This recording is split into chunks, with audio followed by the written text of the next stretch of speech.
This live stream is being presented by DeleteMe. I'm really grateful for their sponsorship. They have re-upped their sponsorship for this channel for the year 2025. And yeah, they've been just an incredible partner. I've really enjoyed being able to work with them. I'll be able to sit down with their CEO here in a few months as well. But I've got something really exciting for you today. And what we're going to be doing is I have met a new friend. His name is Hakeem. He is the CEO of Above Phone. And this is a phone that I have been testing for a little while now that is basically a de-Googled, de-Appled version of an operating system and a way of using a mobile phone that maybe a lot of us haven't thought of. And so that's what I want to talk to him about.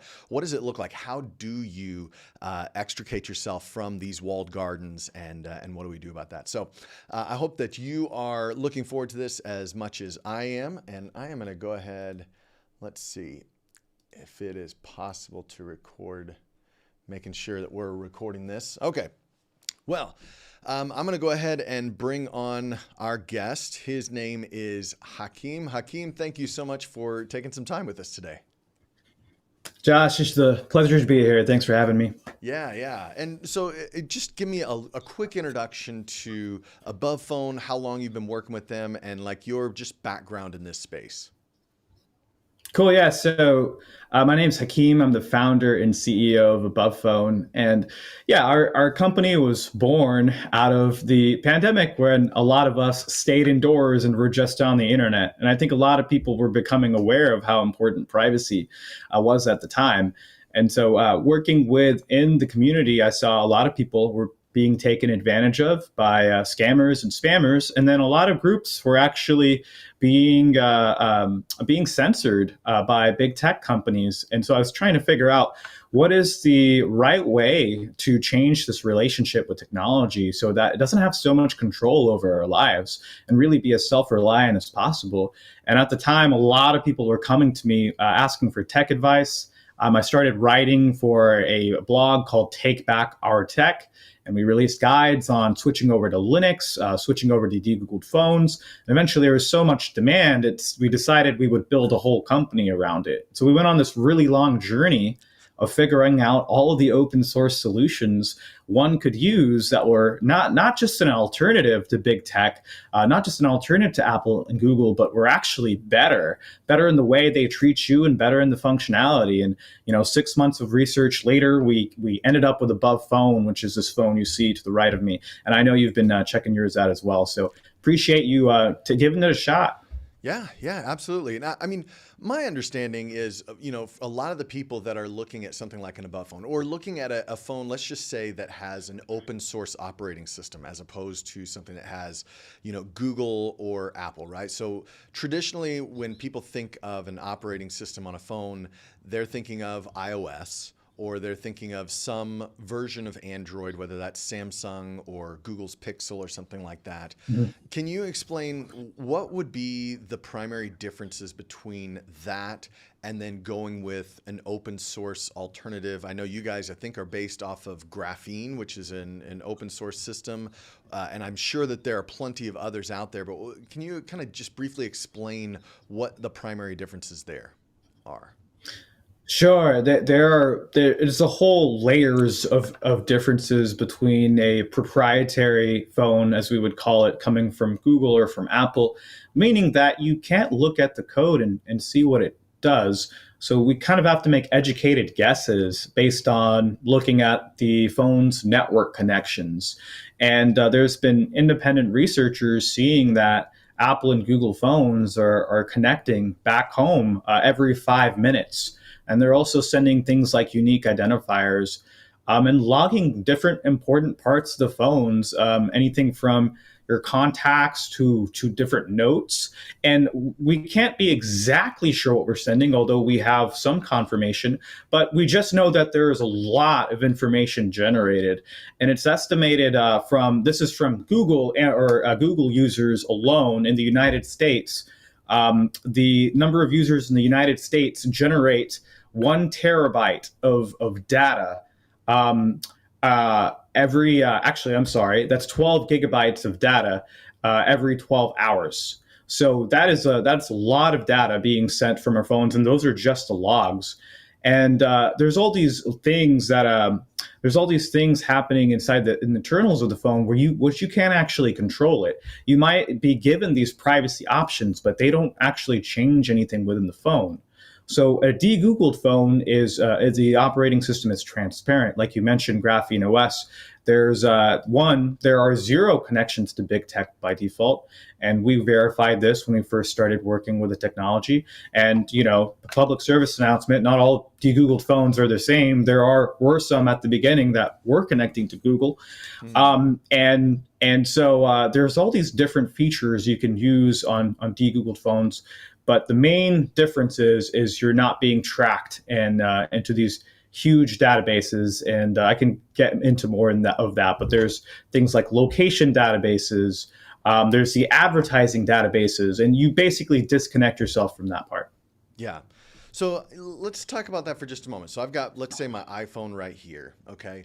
I recognize the fact that there's telemetry happening, not just with my SIM card, but also by Apple tracking location at all times. What are other ways in which the phone is somehow tracking what I'm doing? Because I know there are options in the settings to, like, let's say, turn off advertising. At least it says that it's turning off the advertising tracking or whatnot. Like, what are the other ways in which that's happening? Yeah, so there are 3 layers of tracking in our mobile phones. The first layer is the operating system level itself. And Google and Apple will always like to say, hey, they're tracking things to make things better. And frankly, there is a real use case in that. The question comes down to, can you really trust them to do that? But when you look at some of these things that they're capturing, they don't necessarily need all of this info. Like, a good example of this is they're getting they're capturing your unique device identifiers.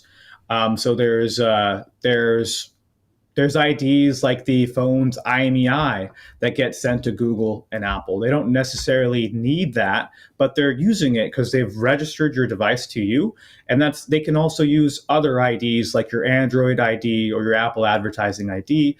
And these can be shared across any device you are logged into your Google or your Apple account from. So when you're logged into multiple devices and you're part of this ecosystem, anything you do on one device can be shared with other parts of it. And that's why you get these amazing ads. You wish something, there it is, it appears. And so that's kind of how all that works. On the most base level, it's due to just money. These big tech companies want to make the advertising bucks, and they do a really good job at it. But on the other hand, this is also all information that gets loaded into secret databases that a lot of us don't know about until it comes to the surface. A good example about this is Google's Sensor Vault, which Congress didn't even know about until the New York Times wrote an article on Sensor Vault. But that was a secret geolocation database that anyone using Google Maps was a part of. And that's not just anyone using an Android phone, but anyone using Google Maps on iPhones, right? So we've all been in the secret database at one point. And it essentially allowed for these really powerful warrants where law enforcement could pick a date and a time and see all of the Google accounts in that area. Now, they didn't have the exact identities, but they had the Android ID. And then they could just subpoena whatever was next in line, whether that was Google directly, to get that. So this technology was actually how they caught the protesters that were at the Capitol, the U.S. Capitol, on January 6th. So, it's really crazy how that data could be used against us. Yeah, definitely. So then, the average person, though, like, honestly, most people that I meet with this type of technology, like, we trail behind this kind of stuff where we're using an open source. A lot of times the people that are adopting this first are either those people that are extremely worried about their privacy, or more often than not, people who are high profile, high net worth, those kind of individuals. I'm assuming that is kind of at least the backbone of a lot of your clientele for the Above phone. What is it about what you offer that makes that so attractive to them? Like, what is it about an open source phone that makes that usable? Yeah. Yeah, go ahead. Josh, well, I mean, we have people from all walks of life, not only the extremely paranoid. And you think about it, it's a good way to live because the CEO of Google, you can't even find him when you're calling on them. So these high net worth individuals, they understand the value of privacy. Yeah. Governments understand the value of privacy. I really think it's time for us to understand the value of privacy too. And this phone is really meant for everyone. It's not only meant for maybe you could call them paranoid or wise or whatever you want to use. But this phone actually has more features than your normal phone would. And in that sense, I mean, you did this really good video recently on your nighttime privacy habits, which I think is a nighttime health habit. Yeah. So when you start using a private phone, you do notice improvements to your psyche, like not being bombarded with notifications, not being bombarded with ads. There is this supplemental benefit to using a phone like that and having peace of mind that it's not constantly listening to you. But you also get different things like, and I don't know, can I play around with the phone? Is it Uh, able to? Can we see it on yeah. screen? Yeah. Here we go. I'll put it up here so that people can see what you're looking at here. Cool. So this is the above phone. This is what you would get out of the box, and we have a special for you guys later today too. But essentially, this looks like your normal Android phone, right? So this isn't you're not logging into some hacker terminal or anything like that. This is a regular phone. You've got your different apps. You have your different app stores here as well. You've got a private app store, which you can find replacements for pretty much everything. And you can see we've already found the best free and open source replacements for your apps. You have private ways to watch YouTube. Look, I'm subscribed to the All Things Secured channel. And also, I can download Josh's videos from right here. I can download them straight to my phone. So this is unlocking functionality. Yeah, this is an app called New Pipe. And it's really, really great because on a road trip, I don't want to use all my data in the car. I want to download the stuff I'm listening to ahead of time. I do that over Ethernet, and then I'm free and clear on the road trip. And there's a lot of different apps like this. Like here's another one where you can navigate completely offline. So you could have your phone on airplane mode and just be using GPS. So I've got some points mapped out here in Tennessee, and you can actually save the points to your map. You can download the maps to your phone ahead of time, and then you can just start driving with your phone not making any connections to cell towers, and you can still get to where you're going, right? So it's unlocking a lot of these features that you wouldn't normally find on a normal phone. It's changing our paradigm of technology. And there's a lot of other things that I can get into as well.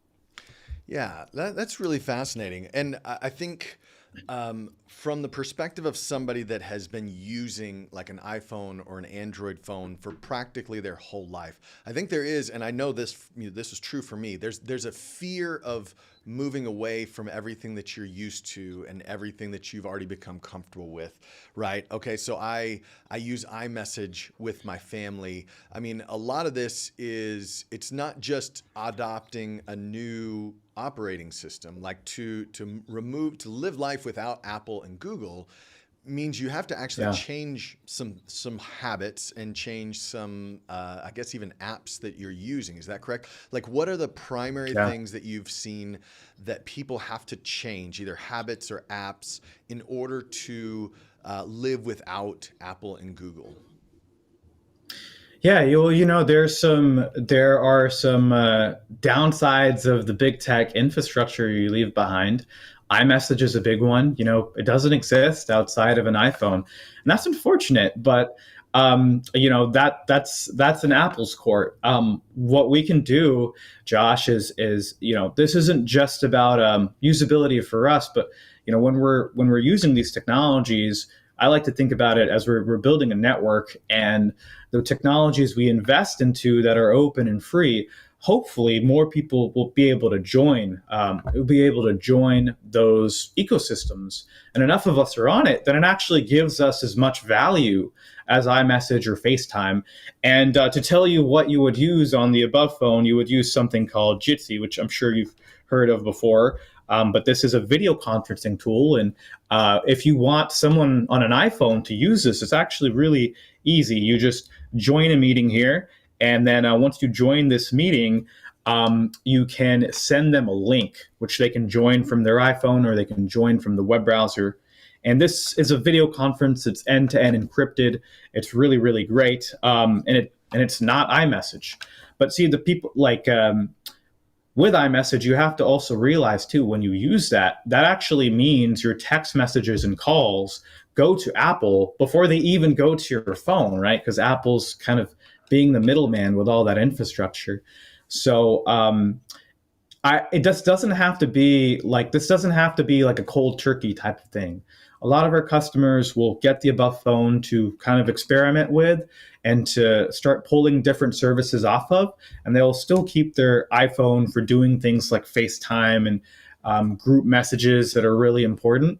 And then meanwhile, they're using this above phone for all the other cool different features that it has. For instance, you can make calls and texts without a SIM card using this built-in VoIP app and service that we have. And then you can also, is that for free? Yeah, there's two services involved. One is we run our own suite of software services called Above Suite, and we run this messaging protocol called XMPP.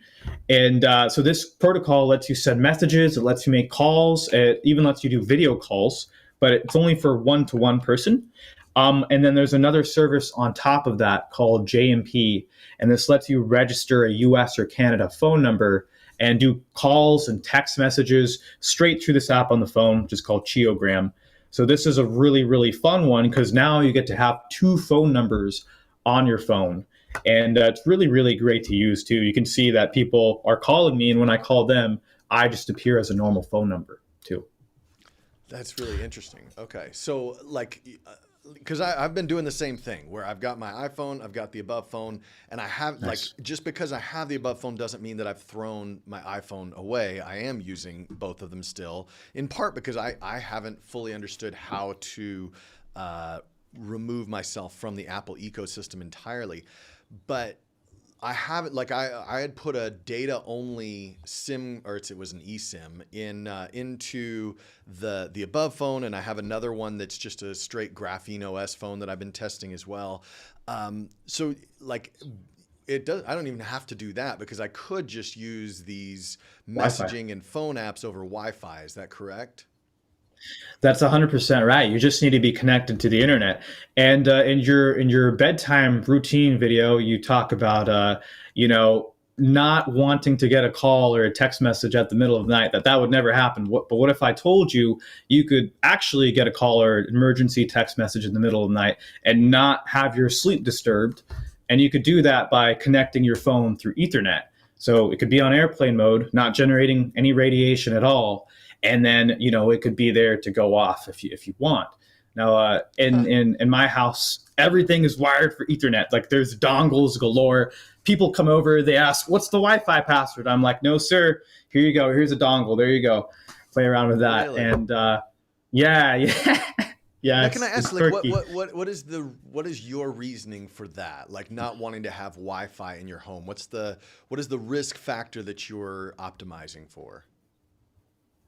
There is a lot, and I mean, this is it's a controversial subject because a lot of us don't want to look at the potential dangers of having all this wireless radiation in our home, but there are bio effects. There are responses, negative responses we see in humans, anything from anxiety, depression, cancer, and just general not feeling well when you're overexposed to Wi-Fi.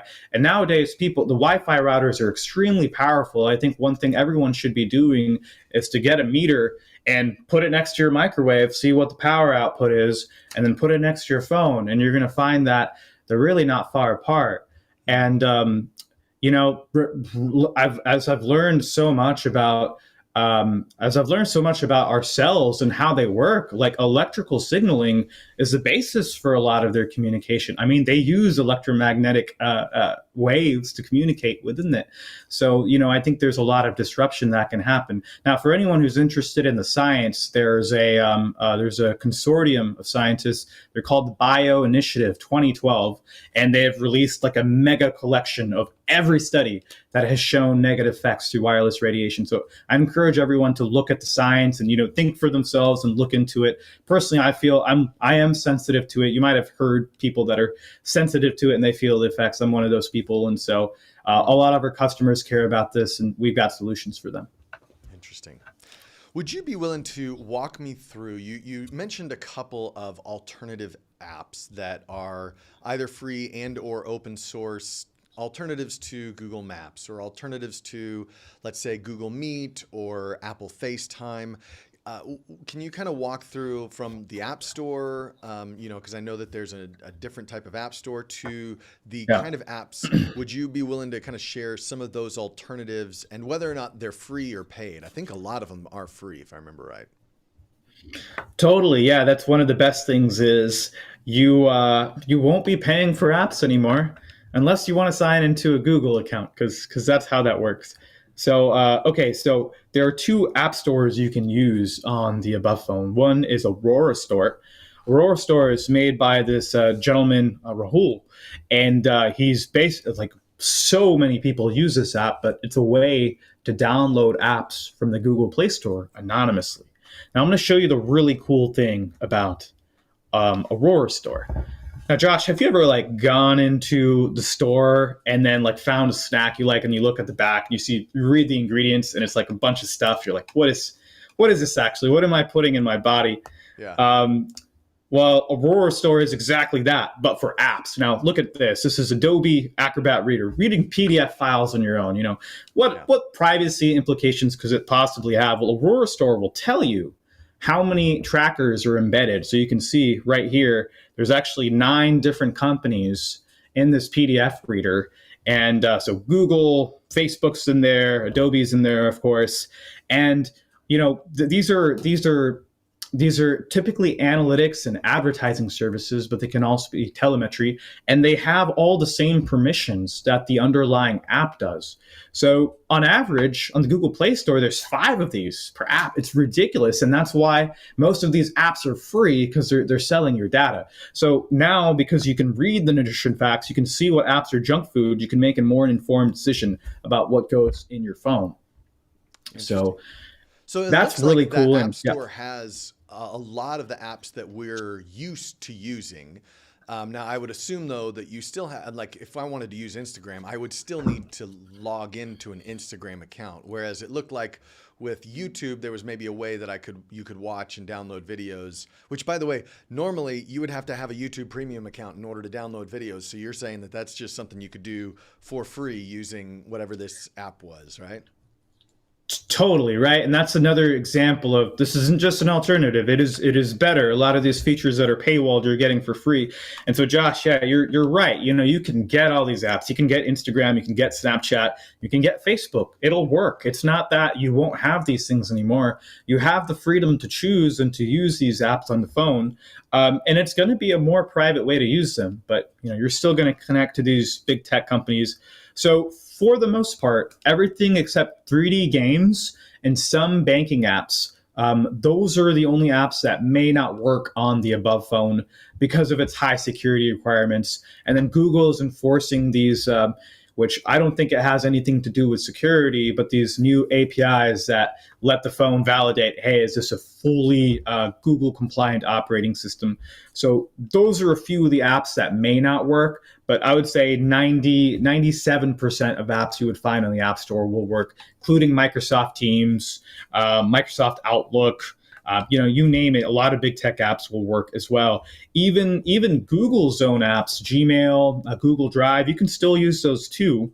And I'll get into that a little bit later, but you can install Google services if you would like using Graphene OS. Now, the other point to that question you were asking is you're asking about the features, right? You're asking about NewPipe. So this is an app called NewPipe. And yeah, these features that were paywalled, like for instance, there's no ads on NewPipe. So that's great. You can play it in the background. So you can Yeah. Might be able to hear yourself on the background right there, but you can play music that way.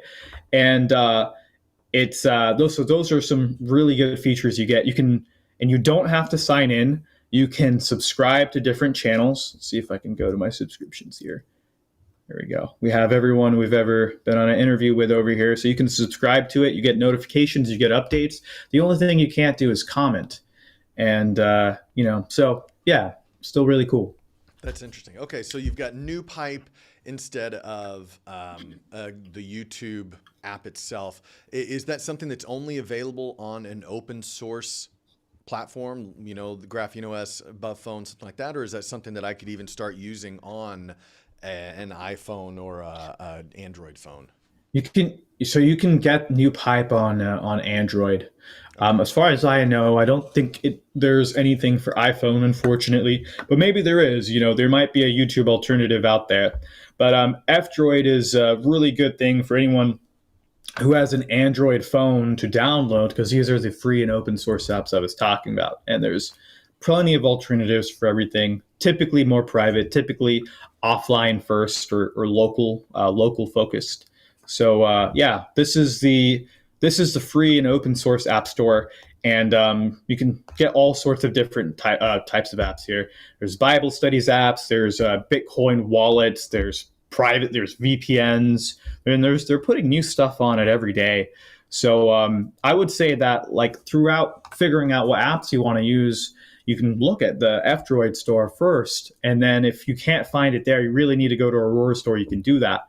But all of the apps on the phone, with the exception of one app, which is Magic Earth, which it's not open source, but they have a pretty good privacy policy. It's like a turn-by-turn navigations, incorporates traffic, all that sort of jazz.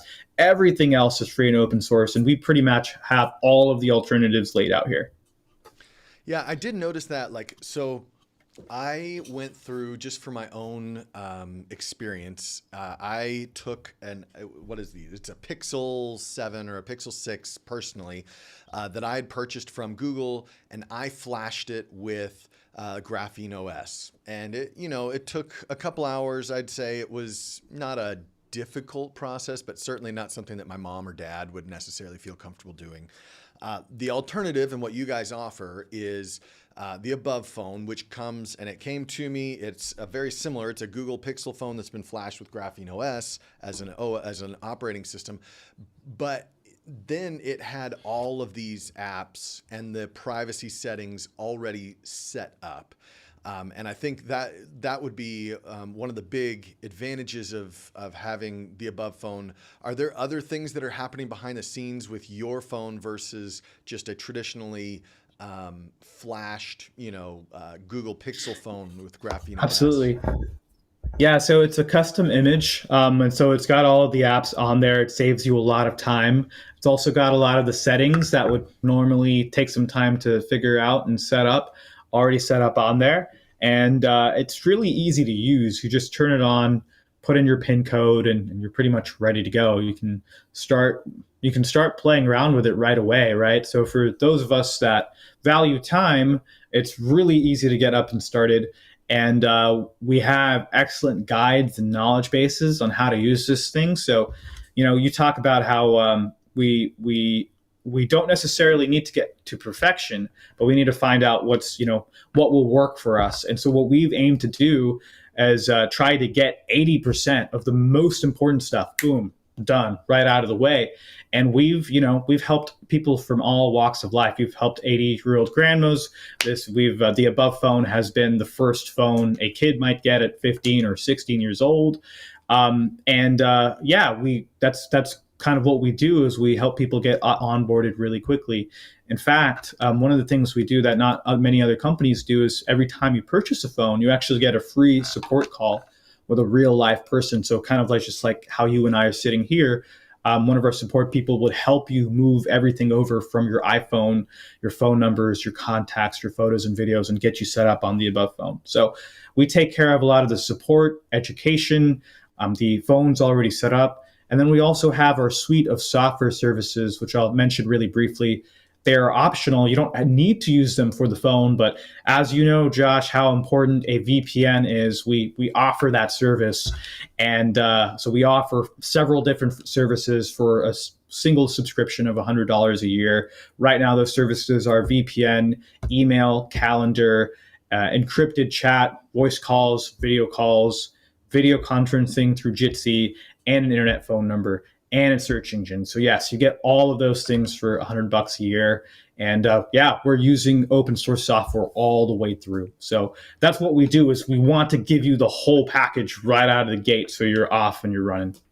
That's really interesting. Okay, I want to ask you some more questions about this in just a moment. But before we do that, and I'm really excited, Hakeem has been very kind in offering like there's going to be an offer for the Above phone. But I did want to mention the fact that this live stream is being sponsored by DeleteMe. You guys know that I've been using and talking about DeleteMe for years now. I started using them back in, I think, 2022 or 21. So it's been a little while now. And during that time, they have continuously found, so when we're talking about privacy and we're talking about ways that we can make sure that we are protecting our personal data, one of those ways, there are just so many things that we talk about, but one of those ways is making sure that your data is not, your personal data, your phone number, your address, your email address is not just out there on the web. It's not being bought and sold by data brokers. And so DeleteMe goes, it finds your information. You give them your phone number and your address and all this stuff. You don't give them your social security number. You don't give them a credit card number in order to go search for that.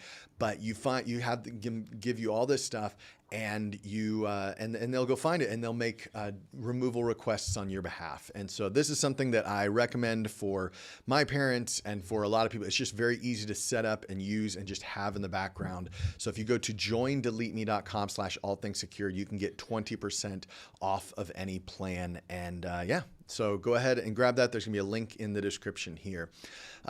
Hakeem, going back to you, I had a question here talking about cloud storage with any kind of de-Googled or de-Appled phone. How do you go about making sure that, like right now, I can connect, like a lot of what I do on this phone connects to my laptop, or it connects to other parts of my life?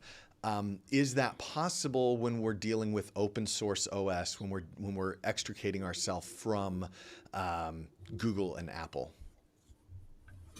Yeah, most definitely. And the cool part is you can be completely responsible for it as well. And there are different apps that we use that will sync files between your phone and your computer. I actually have we do a private laptop as well, and I thought I would pull it out and demo it, but I won't worry about it. But right now I have so there's this app called SyncThing, and you can set up your folders. You can see I have my camera set up here to sync, and it will actually, whenever I take a picture, in maybe like 30 seconds, that picture will show up on my computer. So all the data can be backed up. And this is really good solution that you can use to back up your files and folders and stuff. And then there's more manual things too, like a USB that you would use. Now, this is kind of like, we don't run a cloud storage service, but if we did, we might recommend that. I don't really have a current recommendation right now, but I think it's always great to be completely in control of your data, and so this is a really good way to do that. It's called SyncThing, and you can set it up from any device. Very cool. All right, I'm going to walk you through a couple of the apps. I'm looking at my phone, my Apple phone right now, and I want you, if you can, to just share with me, just off the top of your head, what is the alternative app that you're using for this? So some of them we've already talked about, right? We've got YouTube, and the alternative to that, what's that app called? It's called NewPipe. NewPipe. Okay. Podcasts. I listen to my podcasts often on my phone. I'm assuming there's some kind of open source or F-Droid alternative to that. What would that be? It's called AntennaPod. Yeah, AntennaPod. Let's see if I can find you here. All things secured. Oh, I don't know. I don't have a podcast. Oh, you don't have a podcast? So yeah. Although that'd be interesting if it just showed up. There's a one that's similar, but yeah. So here we go. Yeah, okay. You can find whatever podcast on there too, and it's similar to NewPipe too. You can download it to your phone, you can stream it, you can subscribe. Okay. All right. And so then Google Maps or Apple Maps, the alternative to that is what did you use again? Osmond, OSMAND, Osmond Android. Okay. So OpenStreetMaps is what it stands for. Okay. Um, Let me see here. You talked about banking being kind of it's a hit or miss. It depends on the bank that you have. But would you even recommend having a banking app on a privacy phone anyway? I would. I mean, I think Graphene OS is the most secure phone that anyone could buy right now. And so, if your banking app does work, that's great. I have a local credit union, and that app works on my phone, so I'm pretty happy with it. Chances are, the bigger the bank, it might be a little bit harder. Some people, what they like to do is they actually have like a dedicated web browser and a second profile, which we didn't even get to that. But you can actually have phones within phones here. So you can create a second profile, which is, for instance, I have this travel profile here. This is a separated, encrypted container which can't access anything on the main phone and vice versa. So you can see it's in a different language. I've got different apps in here, and you can use these separate containers for your banking apps, or you can visit it within the web browser and try and keep it clean and separate from the rest of your web browsing activity on the main phone. So this is a feature called user profiles, and it's very, very popular and pretty easy to use too. Okay. Very interesting. I didn't realize that is that possible with all Graphene OS, or is that an above phone thing? That's possible with any phone that's Graphene OS. Okay. So then from here, like what about one of the other things that I do with my phone is I'll read. I'll either use Audible or I'll use Amazon's Kindle. I wish I could be away from Kindle, but it's been hard to I've just got a lot of books there. I'm assuming I could download Kindle. Is there like the way that they've got their protections in place? I would assume that you can't just do an open source and pull in your Kindle books, could you? I don't think so. I think they're the publishers are really heavy on their DRM. It's kind of the same thing like trying to get your music library out of iTunes or Apple Yeah. Music or whatever it is nowadays. Yeah. But you can always read PDFs online, and there's definitely PDF readers on the above phone, and there's Yeah. different sites that you could get PDFs from. Yeah. But it's not as easy to use as a Kindle. Yeah. What about reading or sorry, listening to music? I'm assuming you can download Spotify, maybe not Apple Music, but Yeah. Pandora, those type of apps. I was gonna say I'm not 100% sure on this, but I think Kindle would work on this phone. Okay. You can always ask if you guys want to know, are curious about whichever app. You can go to abovephone.com. There's a little button in the bottom right, and that will go to our support team, which they're up to date because they deal with so many people. But music, yes, you can download Spotify, and there are ways to watch music. Well, there's ways to listen to music off of YouTube Music for free as well. Oh, And then, what did you ask about? What was the last thing? yeah, music. I was Spotify, Pandora, Apple Music stuff. Everything except Apple Music should work. Yeah, Yeah. I would assume Yeah. that. Okay. All right. So, we've talked about that. I know that, you can sign into your Gmail account, but if you're going to if you're going to take the time to move over to something like an above phone or any kind of open source OS, it's actually worth setting up an encrypted email. It sounds like you guys have something that you offer. And, I've got Proton Mail that I like and have used a lot. I assume it would operate pretty much the same here with that you would when you're checking your phone or checking email on any other phone, correct? Yeah, thanks for bringing that up. And yeah, so our email service, it's not encrypted like Proton, Okay. so it's not doesn't have that end-to-end encryption that Proton offers, but you can always encrypt it yourself. And what we offer is just an email that is private. It's not logged, and when you Gotcha. delete the emails, it's completely gone from our servers. And there's a whole thing about email and how encrypted you can really make it, but I'll leave that for another day. So we've got this email, and then we've also got a calendar that you can use, and these are actually synced together. You can see I've got groceries, all the stuff going on here. Badminton, apparently I play badminton. And and this is hooked up. It's connected to the email. So you can create an event here and it'll send out an invite to all of your friends. And then, of course, we have this encrypted messaging app. This is called XMPP. And Josh, you might want to check this out, or I'm happy to share some ideas with you later. But this is a free, decentralized, completely open source messaging protocol. It's called XMPP. It's been around for 25 years, believe it or not. Oh, Google Hangouts was built on top of it. WhatsApp was built on top of it, but they never told you what they were using under the hood. So it already does everything that iMessage could do. It's just getting people to use it, but it's really easy to sign up. It's free. We offer a private XMPP server for within that $100 a year subscription. And so our server doesn't do any logging, and it's just really well kept, well maintained. And then you can run this internet phone number service on top of it. So you can see you can text people, you can have contacts in here, you can send pictures to people. And so you've got that. And then I will show you the video conferencing tool once again, which we looked at that. The VPN, I think this is good. This is our VPN service. Wait for it to start up here. So you can see we have 5 different sites around the US where you can connect to our VPN service, and then we have one in the EU. So this is similar to most VPN providers using a VPN protocol called WireGuard. Yeah. And we've just made it super, super easy to use. It's integrated with everything else. So, yeah, that's I think that's great. WireGuard, I know, is one of the newer protocols that has been proven to be a lot faster and more lightweight than something like OpenVPN. Is that right? Yeah, that's right. Yeah, PPTP and a lot of those other types. Okay. Well, great. One more question, and then I'll open it up, see if there's anybody out there that has some questions for you. If you do, go ahead and just leave them in the comments, and we'll try to address those as we can. But my question for you is, as you've done this, as you've worked with a lot of people, what have been the biggest obstacles that either you or other people have had to overcome in order to live without Apple or Google as much as possible? Like, are there things that you've just seen over and over again that this has been really hard?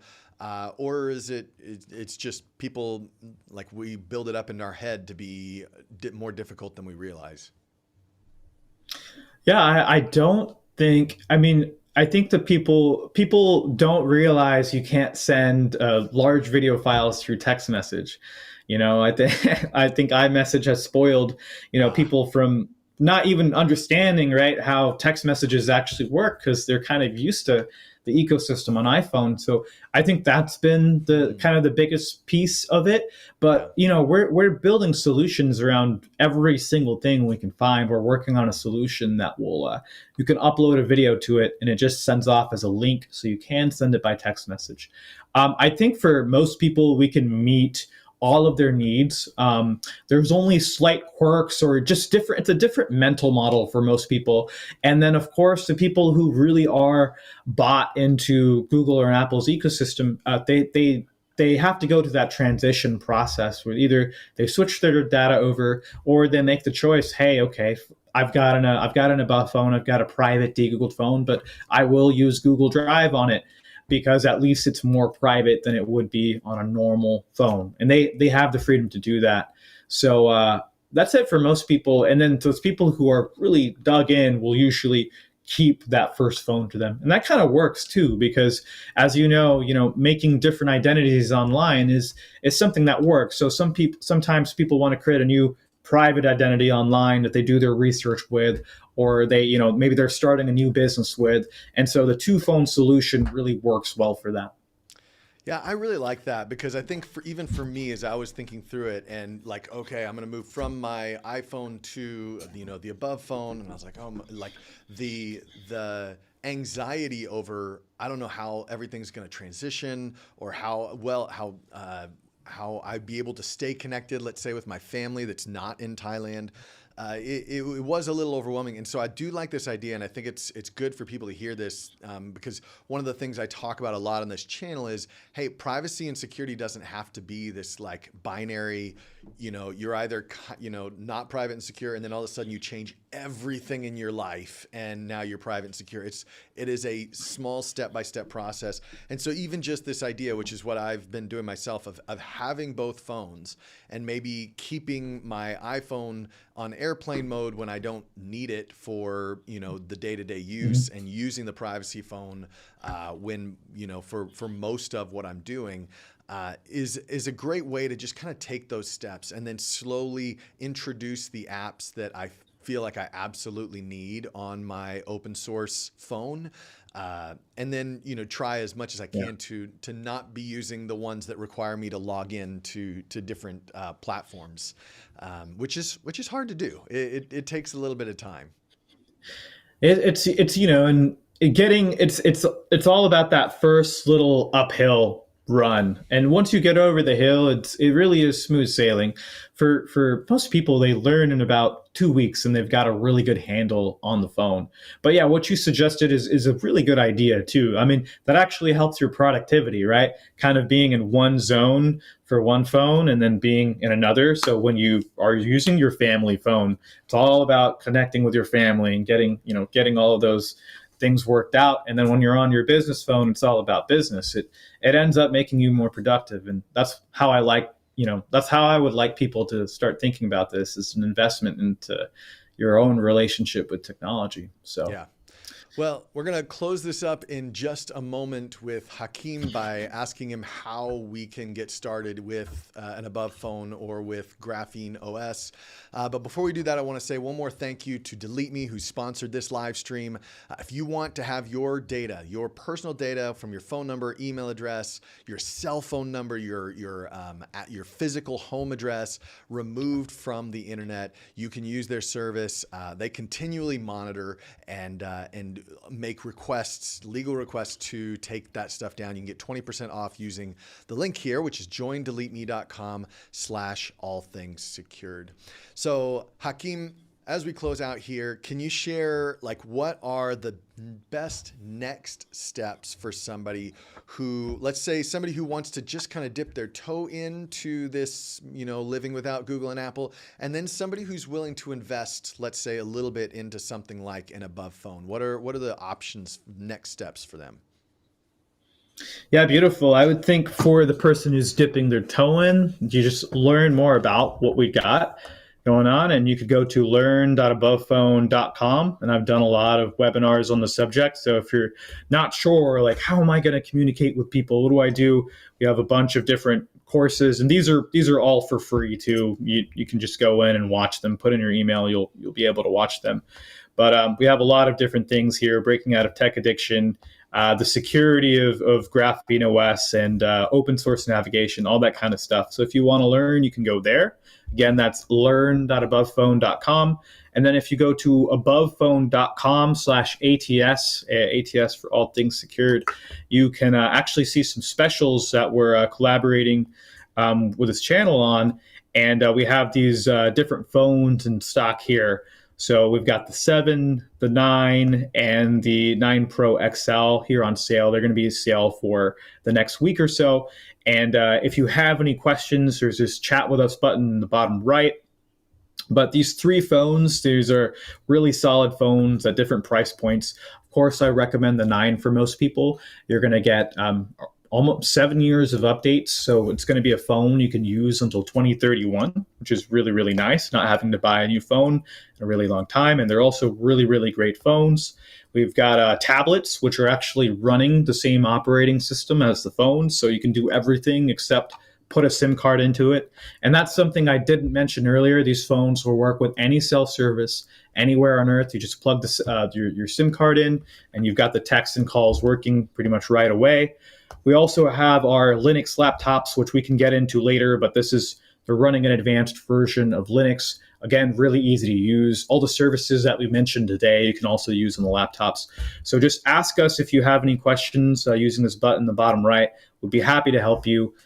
We have people all throughout the week that are responding. And yeah, again, if you decide to get a device, we will sit on call with you for an hour and we'll help you get transitioned over. You've got a lot of support. We've got videos, we've got educational guides, and you will be really well supported. So don't feel scared or anxious. You can do this, and you've already started. You've shown the intention by following this, the awesome All Things Secure channel. So yeah. Yeah, that's great. I mean, I think to hear everybody, like for you to hear clearly, like this open source is stuff that you can set up Linux on a laptop. You can set up Graphene OS on a phone. But I've done that, and it's not always the most intuitive. So if you're if you're wanting to have this just kind of out of the box, all set up, privacy, security settings just fine tuned in, that's where going to something like abovephone.com/ATS, and you can check out the different options they have there. Or like Hakeem said, I'll have links to all this below once we're done here. But you can go to learn.abovephone.com and you can learn about a lot of these open source alternatives that he's been talking about here. So Hakeem, I wanted to say thank you so much for your time and sharing with us. I appreciate everything that you've been able to share, and hope that we can stay in contact.